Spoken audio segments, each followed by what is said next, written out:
Good morning. My name is Inga Cotton, and I'm the founder and executive director of San Antonio Charter Moms. And these are Charter Moms chats when we go live to talk about issues that parents want to know about related to distance learning and coronavirus, and how to keep their kids learning and safe. And this morning we were talking with Bryan Benway, who's the director of communications for Boerne ISD, which is on the kind of on the northwest side of the San Antonio region. It's mostly located in Kendall County, but a little bit in Bexar County. So let's see, Bryan has a wide range of experience. He's worked at Schreiner University. He's worked doing media in the hockey in the hockey business. He's worked as a radio host, and he's dabbled in politics a little bit. But so he is ready for whatever questions we're going to throw his way. Because what's so interesting about Boerne ISD is that their campus is open for business on Wednesday this week. So they're the first school in the region to have kids on campus, at least among public schools. And so he's been very busy answering lots of questions for media, and I'm really thankful that he is on our page today. So thank you, Bryan. Thank you, Inga. Good morning. I'm very glad to be here, and I'm excited to talk about all the great things we're doing here at Boerne ISD. Yeah. Okay. So I just wanted to get some data from you. So the school year started for Boerne ISD on Wednesday, August 12th, and families were given the choice to have their students on campus or to do distance learning. So I'm wondering, how did that work out? What choices families made, and what factors do you think influenced their decisions about having their students on campus or choosing the distance learning? First things first is here in Boerne ISD, it was very important for us as a district and for the community to be able to give parents an option. Do you want to go in person, or would you rather choose e-learning? You're very comfortable with both of those choices. And we did not want our parents to be forced to have to do one or the other. We didn't think that's right. That's why this entire time we've been planning for parents to have that choice. And when we opened up school 2 days ago on Wednesday, we actually had more students on the first day here enrolled than we did a year ago. That's number one. I think that's very important for people to realize. And then the number breakdown is this: 77% of those students, we're at about 9,800 students right now. Of those students, 77% have chosen in person. And then the other 23% have chosen e-learning. So I'm not a math major, but that's around 7,400 probably in person, and about 22 or 2,400 e-learning. So that's the breakdown of what the choices that parents have made. No matter what choice they selected, in person or e-learning, they made the best choice for their family. And we can talk about that if you'd like later. Second part of your question, what were some of the factors for parents' decisions? I think it's several things. Foremost, being a mom, I have a son that's in 8th grade. Those of moms that are watching today, we know our kids. We know that some of them might learn better in person, face-to-face, that interaction with its teachers, with their classmates, so that way they can get that in-person learning. And I think another big factor, and everywhere, parents that work all day. And so they can't stay at home. So that's another reason for in-person. Then the other side of the spectrum, you have e-learning. Those parents either maybe stay at home or have one parent that works. And so they have mom or dad can stay home, or grandma and grandpa can be at home, or they might not be comfortable yet. Their students back to school. So those are a lot of those. One of the big things for in-person learning is parents wanted to have that extracurricular. But for e-learning, we're allowing those students to do extracurriculars as well. We can talk about that later on if you'd like to. So I think it's important to know the process for us, the two choices, the two options, the amount of students that are in person, e-learning, and then what some of their thought processes were.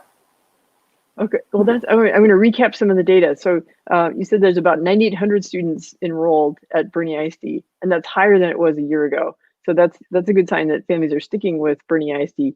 And you said that about 77% chose on-campus learning, and that's a much higher than what I'm hearing as far as survey results in the more in the Bexar County or sort of central San Antonio area. Um, I think that's really interesting what you said about that.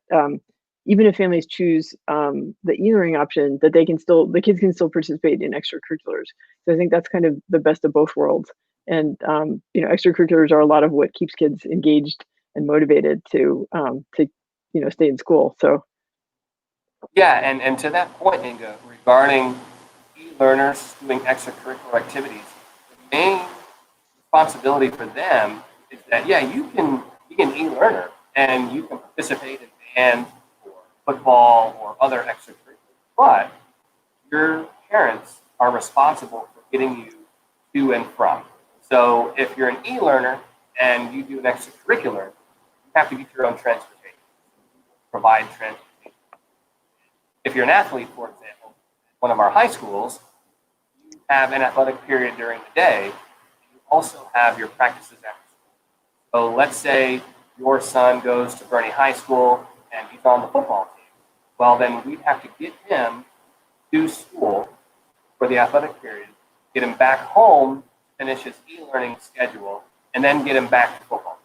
So that is important for him to do both things, right? It's important for him to learn at home, but also they want to do extracurriculars, and then they're able to do that.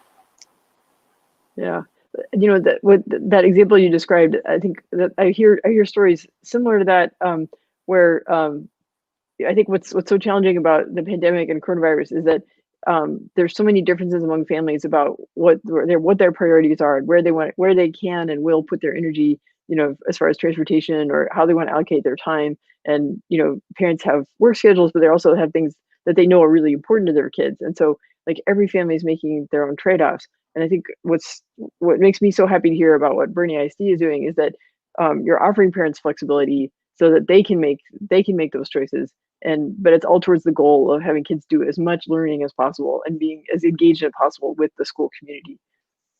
Well, you're right. At the end of the day, with you and I being parents, we know what's best for our families.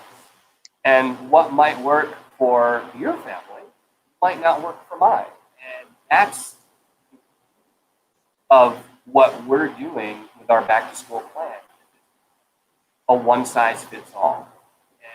And I don't usually like using that term, but it's not. What we do every day in our household is different than what you do. That's fine, because you know what's best for your kids, and my wife and I know what's best for ours, and that's why it's so important for us to make sure that families were able to make that. Because you live in a part of town, both parents might work, some might stay home, mom might work the night shift, so many different factors and variables, and also health-wise too. You might have at your house somebody that needs to be very careful because they may have had cancer or they may have a certain health condition. You don't want to send your student back to school. So again, that's the main part of what we're trying to do. And other districts around us are doing it. So that everybody is not the same. We're all not going to fit in one box. And that's why we have this plan. That's why parents are able to pick what works best. Really describe it. In your circle of friends, you may have people that. My circle, I'll just tell you, living here in Boerne, working here in Boerne, I have a great group of friends. And of 6 of my main friend groups, half of them are doing e-learning, half have sent their kids back. So everyone, no matter where you go, has a different idea and knows what's best for them. Yeah. Okay. Well, I think that's a great explanation about that parents know what's best for their kids, and that different families are going to make different decisions. And something we talk a lot about in the Charter Moms discussion group. Actually, I'm going to take this excuse to fly the banner up and ask anybody watching this video, if you're not already a member, please join the San Antonio Charter Moms discussion group on Facebook. And we have a great team of moderators who keep the tone positive and kind and make it a place where people feel safe asking their questions about if they're just trying to problem solve for their kids. But, like whatever works for your family, we will try to, we crowdsource and assist you to find answers. So Bryan, I wanted to maybe bring in the slides of you sent me some pictures from campus, and I wanted to show our viewers some of these pictures, and then we can talk about. I wanted to ask you about what some of the procedures are for keeping students safe. But I thought first I could show some of these slides a little bit. Let me get my cursor over here. Okay, so this is a picture of students getting dropped off by their families, and you see young children that are wearing masks. So is there anything you want to elaborate on this photo, or I can kind of go through the scroller a little bit? Yeah, this photo I think is a great encapsulation of what's going on our campuses.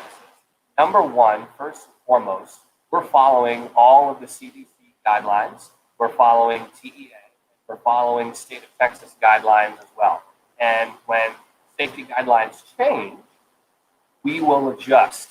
And for right now, all of our students are wearing masks in school. All of our staff are wearing masks in school as well. And as a matter of fact, this week, I've been to, I believe, 5 or 6 of our campuses, talking to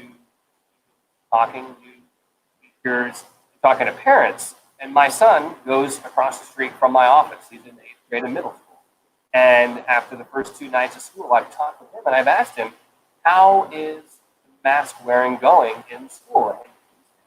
And just like these nice young ladies on the screen right there, they're following the protocols, and their parents are letting them know the importance of this. And I think we have other pictures too of families with masks on, and that's first and foremost. And there you go. There's a family dropping their kid off on the first day of school. Mom and dad have masks on. It has the mask on, so that's very important. We're following those protocols. It looks like mom might be holding the mom may be holding a teacher gift. I know some of my friends dropped gifts off. So. Yeah, and they're so happy. And Inga, on day one, when I was at several campuses, I could not tell you how many smiles were on the faces of not only the teachers that were getting to see their kids again, but the parents were so happy that their kids were actually going to school after 5 months. And students were very happy. My stepson woke up on the first day of school at 2:30 in the morning because he was so excited. He had not seen his friends. My wife and I were very diligent that he didn't go hang out with people during March until school time because we wanted him to be very careful. So he hadn't seen his friends in 5 months. And so he was up at 2:30, had his mask on, ready to go. And I know that a lot of these kids families were the same way.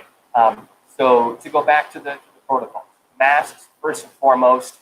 There you see a young lady getting her temperature checked. We have temperature check stations across all of our campuses. And first and foremost, and as you know, being a mom, responsibility starts at home. And that means you're responsible for your child's well-being when they wake up in the morning. If they have any type of symptoms, and when we send this information out to our parents, we've made it so that it says, please check your child and his health or her health in the morning. If they have any type of symptoms, and the COVID symptoms, there are so many now that it could just be cold. But if you have any of those type of symptoms, stay home. And then if you need to get your temperature checked at school, we have those temperature check stations available. And then we also see if I can find that. There's a tip sheet you sent me. Yep, there's a parent on there too. And this is the one. Yeah. Yep, so there you go. Monitoring symptoms at home. Number one, first and foremost. And then if you look at safety plans, my stepson, we bring him to school every day.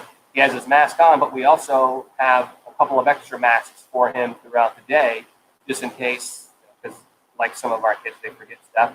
So if he has extras. But let's say your student is in one of our Boerne ISD schools and they don't bring an extra mask and they lose it somewhere.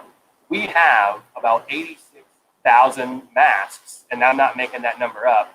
We have about 86,000 masks that we have from the state of Texas that are distributed throughout our schools, and we're going to be ordering extras. So if your child forgets one, or one, we have extras. So I think that's very important too. Not only that, with the masks, everywhere you go in our schools, we've added hand sanitizer stations. And when I asked my stepson the first 2 days of school, I said, "Do you guys use hand sanitizer often?" And he said, every class, when we got in there, we hand sanitized. We sanitized in class, during the class, and when we left. So they're following that protocol very well also. And then in the video, I think I sent you video too, but we have social distance markers that are on the floors that say keep 6 feet away. And we also have staggered release schedules. So for example, your sixth graders, instead of all sixth, seventh, and eighth graders at the middle school level, all of them changing classes at the same time, we now sixth graders go in the hallway first, then seventh graders go, then eighth graders go. Same thing with high school. So that way we have less kids in the hallway. That's the same thing with after school. We've also, for lunch, because that was a big concern, was, well, what's the cafeteria going to look like? So we did a couple of things. At the elementary and middle school level, added lunch periods. So that way there's less students in the classroom. And in elementary school, those students stay with their homeroom teacher throughout the day. They stay with their cohort. So they're not going to be going into other classes with different. That's at elementary. Middle school, for lunch, we had 2 lunch periods before. Now we have 4. So less students in the cafeteria. And they're spaced out. So I asked my stepson, how many kids were at your lunch table? We only had 3 at our lunch table, and we weren't allowed to sit next to each other. That's Fabre Elementary School on your screen. That's one of our elementary schools here in Boerne. And you can see separated, social distance. They're wearing masks. The instructor up front is wearing a mask. And so that's what you see in our schools. And one more thing back to lunches, if I may. For our 2 high schools, Boerne High School and Champion, we did multiple things to alleviate crowding in the lunchroom this year. We've let juniors off campus if they would like. So that alleviates a lot of room in the cafeteria. And we added lunch periods at those 2 high schools as well. And I spoke to both of our high school principals yesterday, and they both told me that they probably have about half of the students right now at lunch period than they did a year ago. So that obviously gives us way more room to social distance and to make sure that everybody is safe. A huge part of our protocols for safety is going to be cleaning and sanitization. Every single classroom has sanitization kit, and they will use it regularly to make sure that it's disinfected and the spaces are cleared before the next class comes in. At the end of every day, we deep clean all of the schools, including the playgrounds, including the cafeteria, so that way when we start the day, next day, everything is back to normal. Same thing with everybody on the bus wears a mask, including the driver and the bus assistant, and we have sanitizer on the school bus, and then it's deep cleaned after every route. So, and I think what you have on there right now, Inga, those are some of the things that we're implementing. And as I travel to our schools, there are 12 campuses, as I travel to our schools and ask how protocols are being followed, I hear really good things, that students, even the younger elementary students, they realize how important this is. They realize that they're doing it for safety, and they're following those protocols. And our teachers are doing a fantastic job of, one, protecting themselves by wearing masks and making sure that they're spaced out classrooms, and they're doing a great job of making sure that the classrooms are sanitized. Everything that I've heard first 2 days and this morning being at a school, that the protocols are being followed extremely well, and the protocols are in place for that reason. So far, we've seen a really good sense of how important they are for everyone to follow that's in the school. Yeah. Oh, for the folks following from home, I want to mention that if you go to BoerneISD.net/back to school, that will take you to the kind of the nerve center for the sort of COVID resources from Boerne ISD. They have their distance learning plan, which is a 30-page document, very detailed. There's also all these infographics that explain the sanitation procedures, screenings, things like that. And there's just a wealth of information. Also, I have a major salute to your graphics team because these are very appealing, very easy to understand, and it takes some of the fear out of it. I think when something is communicated so clearly as this, and then families feel like they know what to do, and it's not this endless anxious, like, am I missing something? It's like, having good communication like this is, I mean, this is what you do, but like, you and your team are like, it makes people safer to have good communication. It really makes a difference in the real world. This is not just abstract. Well, it's very important, and thank you for saying that. We have a tremendous team department, and Amanda Payne, who is our social media patient specialist here, she did all of these graphics. And if you go to the website, and when we email parents, we send them a really long message, bullet points of the plan. But then we send these graphics, and it's easy to understand. Because when we're dealing with parents and their children, again, you and I have children, we as parents want to know what our kids are getting, what they're going back to school for. And the graphics were very, very important because, as you see here, very wordy on the website, but it needs to be explained that way, protocols. But then the graphics are so important because it's a quick reference guide. And you can see that when we send these to parents, they can take a look at those and understand a lot better than maybe reading it, because it could get jumbled up. But graphics are so important because you want a quick reference to go back to. And the team that we have here in our department is simply tremendous, because without good communication, you really don't have a way to get stuff out to parents. And then parents will have questions, more so than usual. But our main goal here in our department and in our district is to present this plan to parents as simple, also get them all of the information that they need. We really feel that the graphics help with that, because simple, to the point, easy to read, and you're able to understand what you're being asked of as a parent and as a student. Yeah, yeah.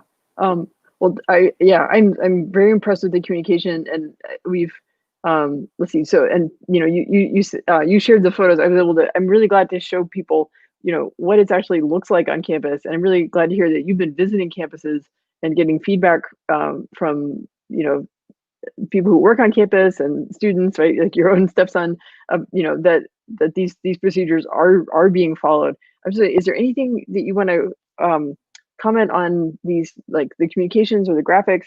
Because I wanted to ask you some more questions about how this is playing out in the real world. But I don't want to take the graphics away too quickly. If there was more you wanted to comment.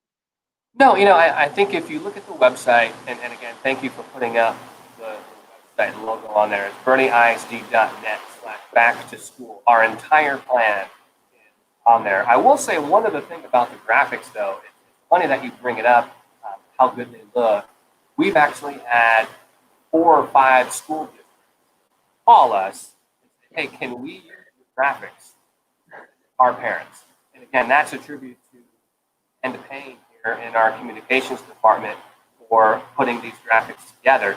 And I've gotten, like I said, 4 or 5 different calls. So it's really great that other districts like the work that we do, and that parents like the work that we do.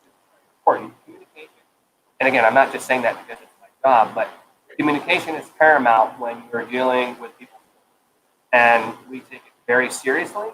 And I'm very glad that you like these, because that means that other parents like them. Mm-hmm. Yeah, and I've looked at plans from a lot of districts, and I feel like this is some of the best communication that I've seen, and it does make people feel safer, and it actually makes people safer in the real world if they understand what the procedures are, and and then they can follow them. Um, okay, so I'm gonna let me if I can find my cursor again. Okay, we're gonna go back to Brady Bunch mode here.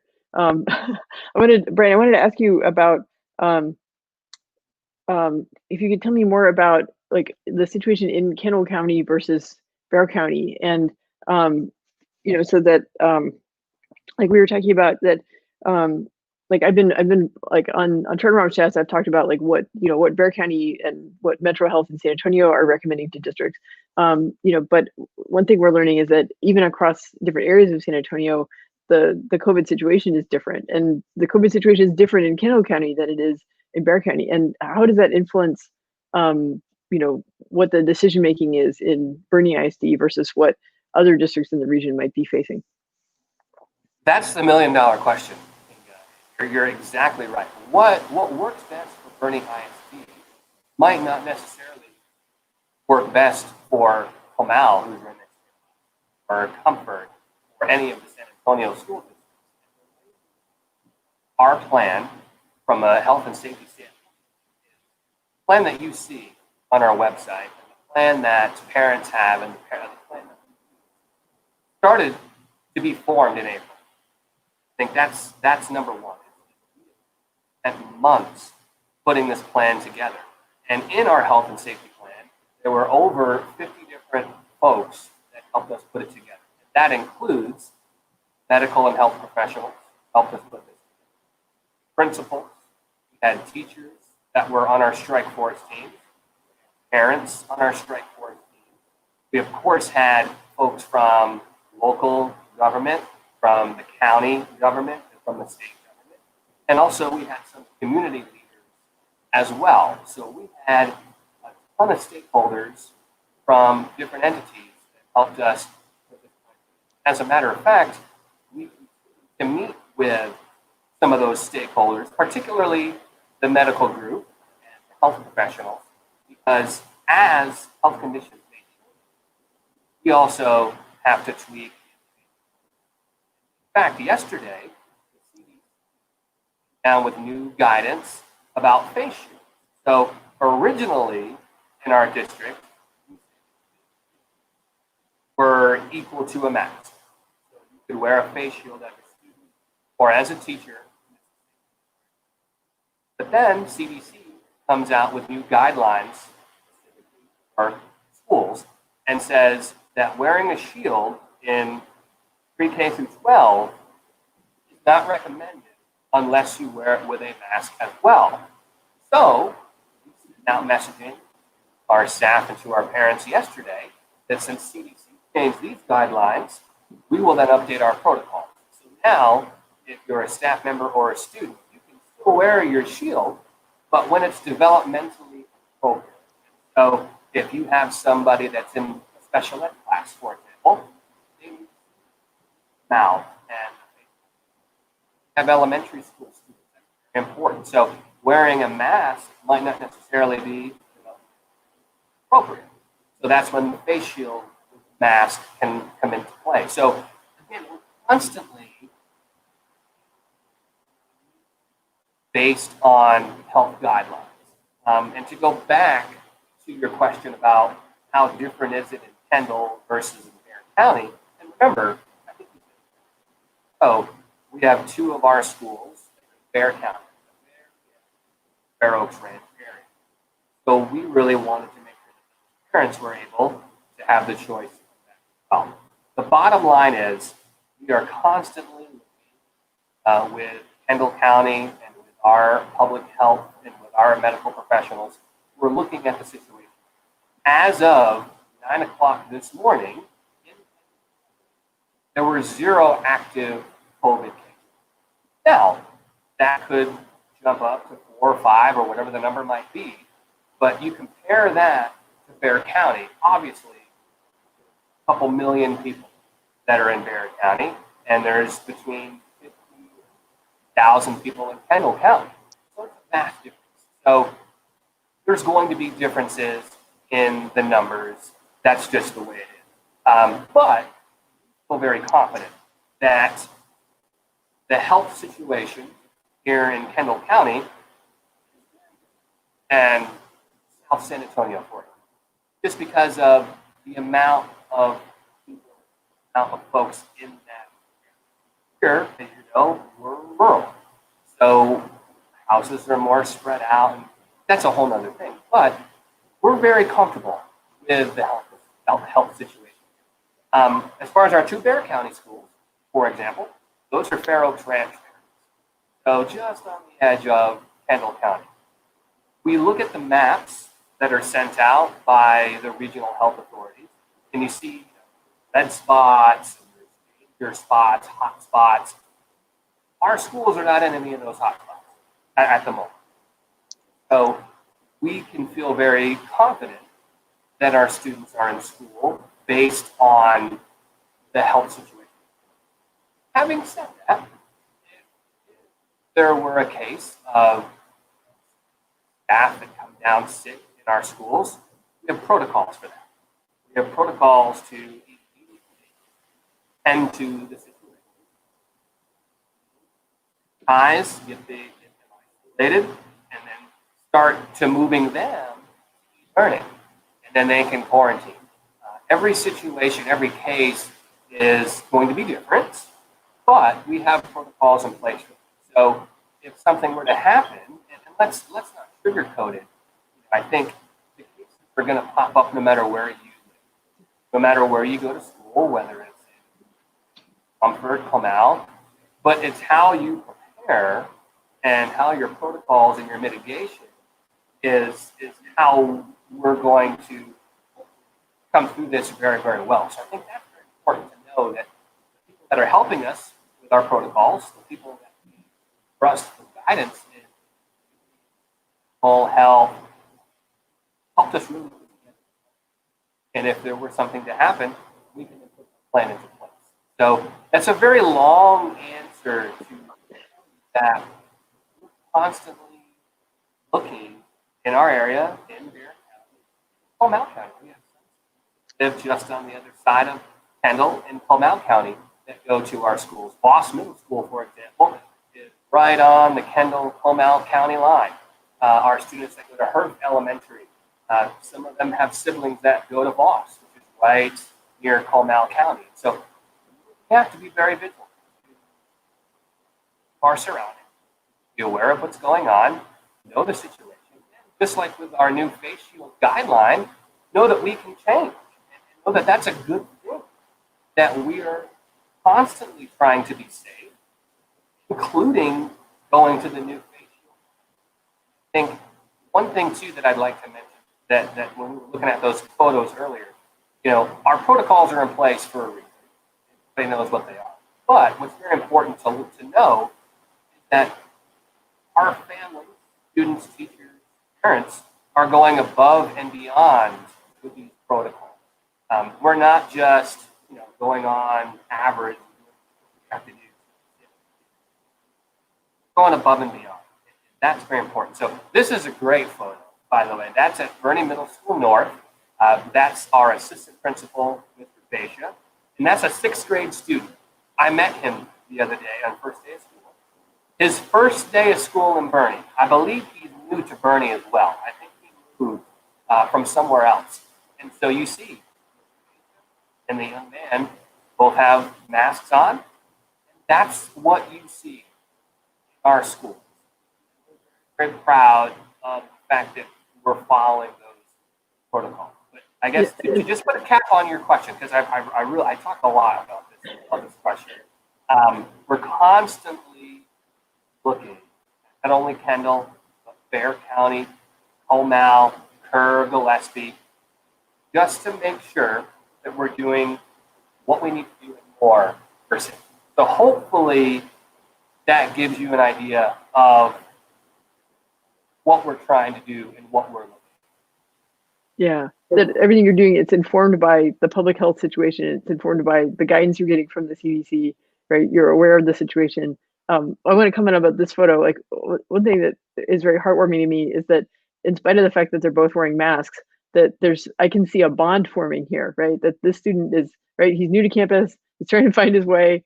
I think we've all been that middle schooler who's like, I have to do what? Where's my locker? What's going on? All been that like deer in the headlights, like I don't know what I'm doing. And but here is, there's this picture shows real caring from the adult to the child, and that he's on his way, he's going to get comfortable and he's going to be able to learn. And that's, those relationships, and that, creating that a safe feeling where instruction can happen, like that's, I think that's what all parents are craving, and that we want to get back to. Well, that's what we're here for. Our plan and our goal as educators, as parents, is to make sure that when other people are in our schools, we treat them like they're our own kids. And this picture, I think, encapsulates what you were talking about. It's his first day of school. It might look a bit scary to some students because everybody has a mask on. Masks, and I was one of those kids, I hated going to doctors and nurses because it scared me. And the masks might bring some students back to a bad experience that they have at the doctor's office or the dentist. We love our doctors and dentists, but let's be honest, sometimes kids get scared. And this photo that I think is really important, that, we have masks on and we can't see each other's entire face, but we want to make them comfortable, we want to make them feel safe, we want to make them feel welcome. And that's what's going on at our school. And if I can go back to e-learning too, e-learning is so important in our district because we have those families that want to get that good education. And so that's a great picture. First day, that's a dual language student, fifth grader, in e-learning. And he's all set up, he's ready to go. And we have our fantastic who are providing the same high quality education. Boerne ISD, and this is where the plug comes in. Boerne ISD wasn't named best small school district in Texas by luck. It's because the teachers are very good at what they do, principals are very good at what they do, and the e-learning program is so important for those students because we need to provide them, and we want to provide them with the best education possible. And there's another great e-learning student. He's all set up to go at home, elementary school student. Constantly are trying to tweak that program too. At the moment, all of our elementary schools are in an e-learning elementary school. So if you're at Currington Elementary and you're an e-learner, you're at the Boerne ISD Elementary School e-learning program. And that's great. Our upperclassmen, so middle school, high school students, they are still in learning with their home campus. So it's done a little bit different. But for elementary school students, they have their e-learning principal, they have their separate e-learning teachers. And we're still going to make tweaks. I think just like I talked about earlier, improving our safety protocols for in-person, it's just as important to improve e-learning however we can. If it's providing better microphones for teachers, if it's tweaking camera that's on one of our laptops for our teachers. It's not just improving in-person that we're looking at. It's improving learning as well. We're constantly trying to make adjustments. And that's a great graphic that compares e-learning in person. That's one of the graphics that our parents received when they were going to make their choice. But I think the thing is that we're not trying to improve every day. Not just us, but everybody in our everyday lives. If we're not trying to improve and be the best every day, then why are we doing what we do? Our protocols for in-person, improve our e-learning, then we're helping our parents out. Brent, I want to make sure that I want to save a little bit of time at the end to show the video that you sent me, and I know it's only about like a minute or so long, but I feel like that would be a great way to kind of close out Yeah, this. that'd be But I great. wanted to ask if there's any, kind of, I mean, you've covered all the goals that I had for this presentation, right? So you talked about extracurriculars, and you talked about what happens if something, if there's a diagnosis on campus, right? Or you talked about I want to make sure you mentioned that the HEB Excellence in Education Award. So, it shows, I mean, Boerne had already proven itself as an excellent district. And so then it's no surprise that, the COVID response is so well thought out. But kind of any closing thoughts before I switch over to the video? I think the video is going to be very important for the viewers because obviously people want to see inside of our classroom and they want to see the safety protocols. But for safety reasons, we have not let anybody outside of our district, so no media, were granted access to go inside for safety purposes. We're limiting the amount of people that go to our schools. It's a very important thing to do. So what our department did, and this is where our multimedia specialist, Eric Armenta, who, by the way, works Spurs games. So we now have a guy who worked with the Spurs and the Fox in San Antonio doing all of our video.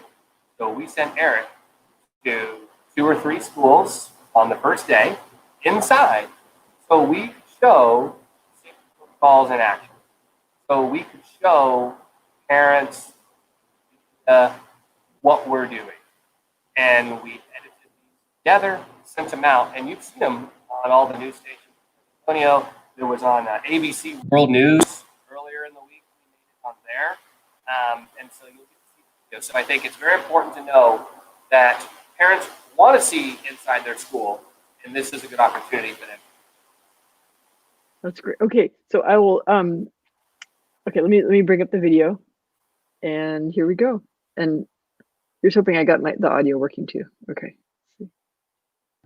start from the beginning. Okay.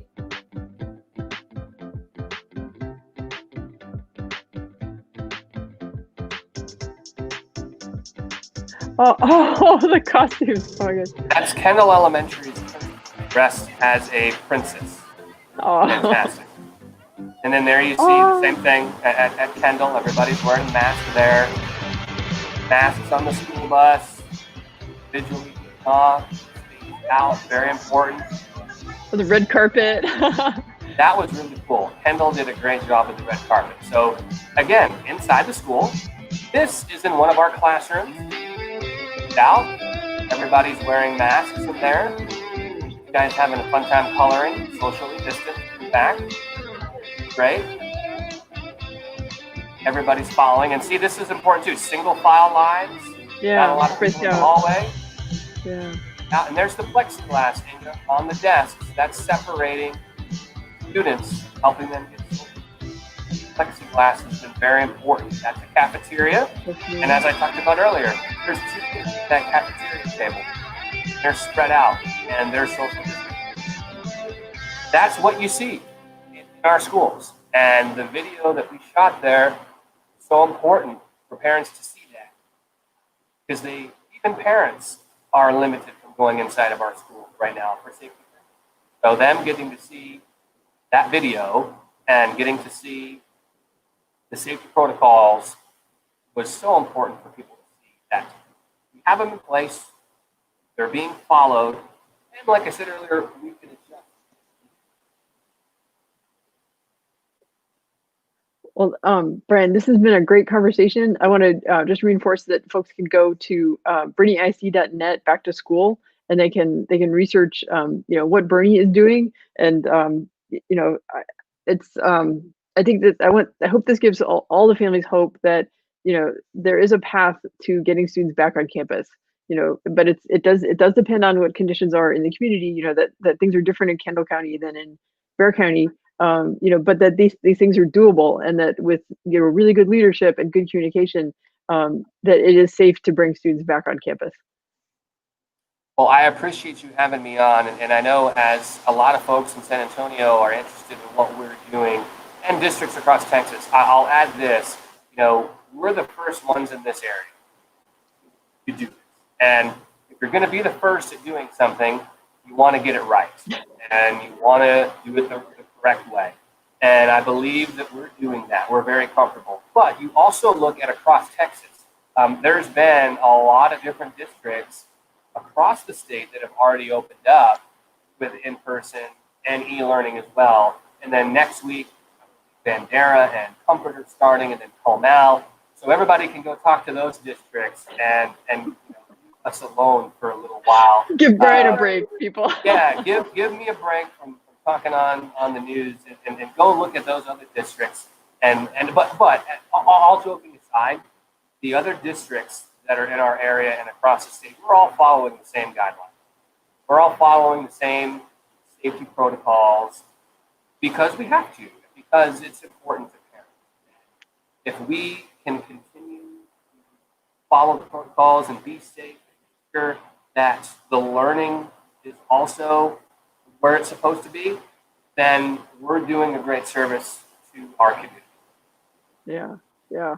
Well, Bryan, I'm so grateful. I think this is an inspiring story, and I think a lot of families will really enjoy seeing that video and the pictures and picturing their own children on campus as soon as it's safe. So thank you so much. Thank you very much, Inga. Thank you, everybody, for watching. Have a great day.